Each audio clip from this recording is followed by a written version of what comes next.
Assalamualaikum warahmatullahi taala wabarakatuh. Selamat berjumpa kembali sahabat dengan Sniper Ngesot. Salam satu hati, salam satu hobi, salam satu laras, salam situng ateh tretan. Pada kesempatan kali ini sahabat, semoga kita tetap diberikan kesehatan, rezeki yang melimpah dan juga halal, agar kita bisa beraktivitas dan juga beribadah dengan baik. Pada kesempatan kali ini sahabat, saya akan membahas tentang kekurangan dan kelebihan pada senapan Moser sahabat.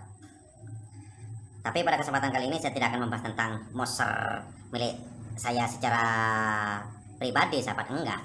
Maksud saya itu karena Moser itu bukan popornya bukan semacam ini sahabat. Ini sudah modifikasi, sudah dirubah bulbuk. Moser itu awalnya adalah popor klasik, tapi karena Moser itu adalah buatan home industry sahabat, Moser hanya semacam bentuk, pabrikannya itu macam-macam dengan merek yang macam-macam juga sahabat, ada Jowo dan sebagainya. Jadi bahannya itu berbeda-beda. Jadi saya tidak akan membahas tentang bahannya, tidak akan membahas tentang bentuknya, tapi yang akan bahas tentang metode ataupun cara kerja Moser, cara kerja senapan Moser, kekurangan dan kelebihan pada Moser secara umum sahabat, secara umum. Jadi saya tidak akan membahas tentang bahan, tidak membahas tentang bentuk sahabat. Kita langsung saja ya. Kita akan mulai dari apa dulu ini? Yang enak. Kekurangannya atau kelebihannya ya. Yang lebih enak sih dari kelebihannya dulu. Tapi sahabat, beberapa review yang saya sudah bahas sebelumnya seperti halnya Sub Tiger, Sub Innova, kemudian senapan-senapan yang lain, itu ternyata lebih banyak saya menemukan kelemahannya ketimbang kelebihannya. Tapi walaupun lebih banyak menemukan kelemahannya, tapi jika kelebihannya mampu menutupi kelemahannya, ya enak juga kan. Kita langsung saja dari kelebihannya dulu sahabat. Kelebihannya, apa kelebihan senapan Moser?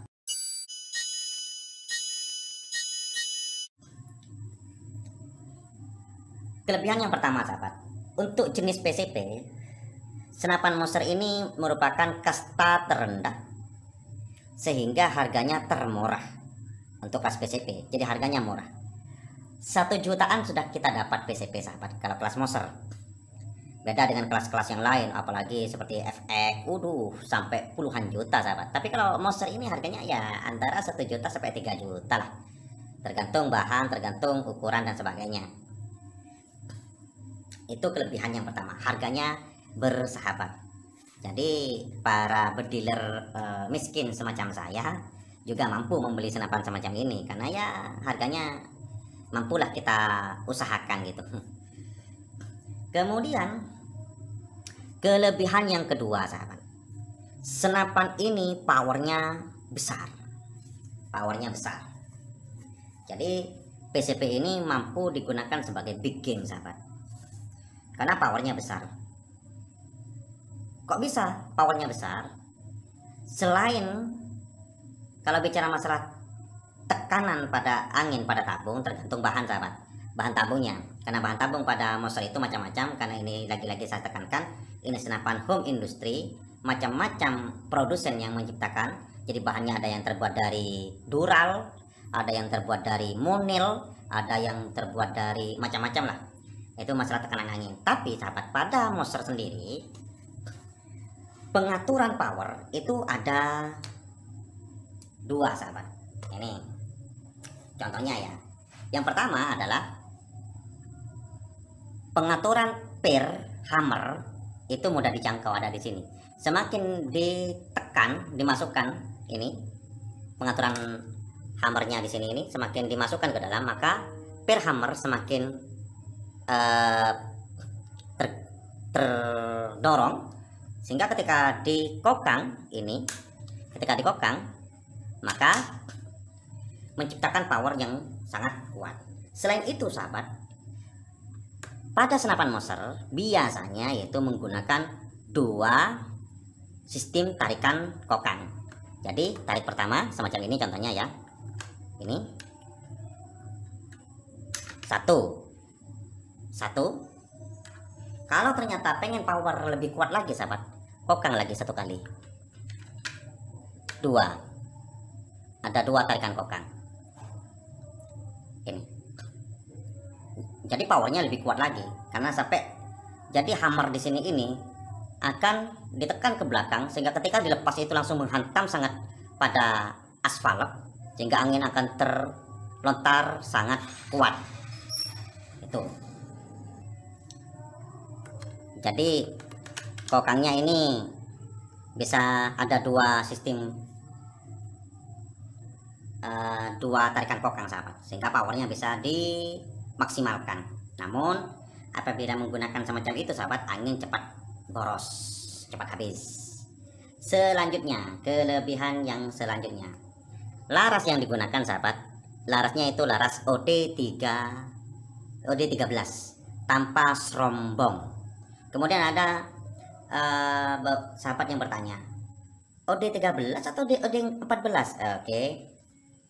Lagi-lagi saya ulang sahabat. Senapan ini senapan home industry, produsennya banyak. Kalau ukuran laras sahabat, ini macam-macam.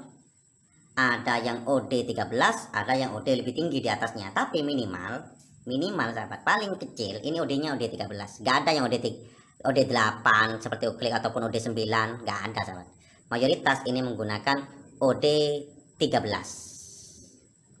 Mayoritas paling banyak menggunakan OD13 sehingga kokoh. Dengan power yang besar, laras ini tidak mudah bergetar. Apalagi biasanya sahabat menggunakan dua cincin semacam ini. Ada di depan satu, ada di tengah satu, sehingga ini tidak mudah bergetar larasnya. Tentang akurasi sahabat, tergantung produsennya atau tergantung pabrikannya menciptakan laras itu bagus atau tidak, ataupun tergantung mujurnya sahabat mendapatkan laras bagus atau tidak. Tapi mayoritas biasanya laras yang telah digunakan itu adalah laras-laras yang sudah diuji akurasinya. Biasanya mayoritas ya, laras-laras yang digunakan sudah laras-laras yang teruji akurasinya. Jadi akurasi sekitar 50 meter sampai di atasnya sedikit itu masih mampu ini sahabat. Selanjutnya, kelebihan yang keempat ya, adalah perawatan pada senapan ini sangat mudah karena komponennya tidak terlalu kompleks. Komponennya ya tidak terlalu banyak lah variasinya, sehingga perawatannya ketimbang PCP yang lain mungkin ini lebih mudah. Ada berapa sudah kelebihannya? Ada 4 ya kelebihannya. Oke lah. Kelebihan selanjutnya apa ya? Kalau masalah tekanan angin pada tabung itu tergantung seperti yang telah saya kemukakan di awal, tergantung jenis tabung yang digunakan oleh produsennya. Kita lanjut kepada kelemahannya. Wah, kelemahannya ini saya mencatat lebih banyak sahabat. Kelemahan yang pertama, senapan ini adalah senapan home industry. Pengrajinnya sangat banyak dan tidak ada standar yang paten. Baik ukuran valve-nya, ukuran komponen-komponen yang ada di dalam ini macam-macam. Sehingga sahabat, karena macam-macam, kalau umpamanya ada kerusakan komponen, untuk membeli komponen harus diukur sahabat komponennya agar tidak salah beli. Saya sempat sampaikan kemarin bahwa pernah aspal saya itu rusak, saya belikan ternyata lebih besar aspalnya. Saya beli lagi ternyata lebih panjang aspalnya. Oke? Jadi macam-macam sahabat.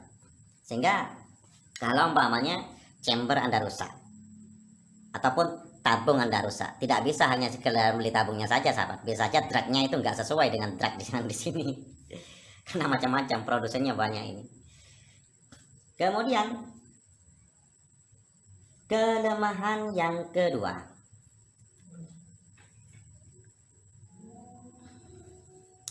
senapan punya saya ini sahabat, tabung OD38. Mungkin OD terbesar lah untuk kelas tabung kayak gini. Tabung terbesar. Bobotnya berat sahabat. Jadi mungkin untuk bisa menekan bobot sahabat, Anda cari OD yang lebih kecil atau bahan yang lebih ringan. Karena ini berat sahabat bobotnya ini. Jadi untuk belusukan itu kalau nggak terbiasa sahabat, awal-awal saya menggunakan ini sangat tersiksa sahabat. Tapi sudah terbiasa sekarang ya gak jauh beda dengan senapan-senapan yang lain ketika saya gunakan itu. Kemudian kelemahan yang ketiga, senapan ini hanya menggunakan single shot atau sekali isi mimis, sekali tembak. Walaupun ada beberapa produsen yang kemudian membuat inovasi dengan menambah magazin, ada sahabat. Tapi paling umum itu single shot ataupun hanya sekali isi mimis, sekali tembak. Ketika sudah sekali tembak, baru isi mimis lagi, gitu. Kemudian kelemahan yang keempat, senapan ini tanpa cancel kokang, walaupun ada juga produsen yang mengkreasikannya dengan menambah cancel kokang di samping ini. Barusan ini sudah dikokang ya sahabat, ini sudah dikokang oleh saya, sudah dikokang. Kemudian untuk mengcancelnya sahabat, Anda tahan kokangnya ini ke belakang, kemudian tekan triggernya semacam ini, tekan, kemudian lepas pelan-pelan ke depan. Nah, ini sudah di cancel kokangnya sahabat, sudah kembali, sudah tidak terkokang, ini sudah aman. Jadi tidak ada cancel kokangnya, paling umum, walaupun ada produsen yang mengkreasikannya dengan menambah cancel kokang. Kemudian kelemahan yang kelima, grendelnya sahabat, ini dekati dulu ya. Grendelnya ini mudah membal sahabat. Kalau tidak tapi saya sudah membuat tip dan trik bagaimana caranya grendel ini tidak membal. Saat ditembak ini kadang-kadang terangkat sendiri, kemudian terhempas sendiri ke belakang semacam ini sahabat, sehingga menciptakan angin akan bocor ke belakang. Bahkan seal grendel di sini ini mudah suak karena ini membal, tidak terlalu safety kunciannya ini. Walaupun beberapa kreator senapan atau produsen sudah mulai mengembangkan cara untuk kunci grendel agar tidak mudah membal. Tapi yang paling umum ya seperti ini, mudah membal. Selanjutnya kelemahan yang keenam, chambernya ini sahabat, chamber tumpuk, bukan chamber monoled. Chamber tumpuk, baut yang digunakan itu bautnya kecil, sehingga mudah longgar, sehingga goyang ininya, chambernya mudah goyang ini, sehingga harus dikencangkan lagi. Bautnya kecil, untuk merekatkan chamber ke tabung di sini ini kecil bautnya yang di dalam ini, sehingga mudah lepas, bukan semudah lepas, mudah longgar. Ketika longgar, efeknya apa? Kelemahan ketujuh adalah selang transfer angin di sini mudah bocor. Ketika chamber agak lepas, selangnya bocor sahabat, bocor anginnya itu merembes di samping sini. Kalau selang transfer anginnya ini sudah agak longgar. Oke, apalagi kelemahannya ya? Kelemahannya mungkin itu sajalah dulu lah, saya masih mikir ini. Jadi kalau sahabat punya pengalaman ataupun punya informasi tambahan, silahkan ditambah di kolom komentar agar sahabat yang lain bisa mengetahui terhadap kekurangan dan kelebihan pada senapan Moser. Terima kasih, kurang lebihnya mohon maaf. Assalamualaikum warahmatullahi wabarakatuh.